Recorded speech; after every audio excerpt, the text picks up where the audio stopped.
अमरावतीत जाऊया। अमरावतीमध्ये एक असं प्राचीन मंदिर आहे ज्यामध्ये 411 किलोची घंटा आहे।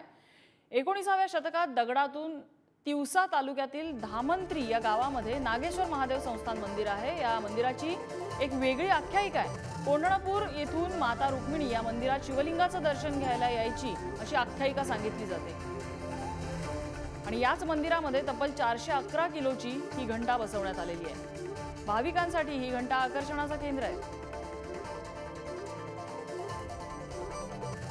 फार मोठी यात्रा भरत होती आधीपासूनच।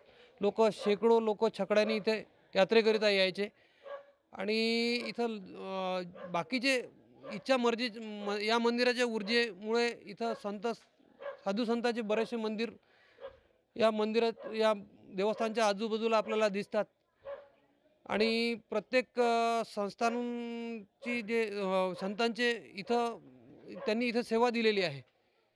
त्यामुळे हे मंदिर अतिशय प्राचीन आणि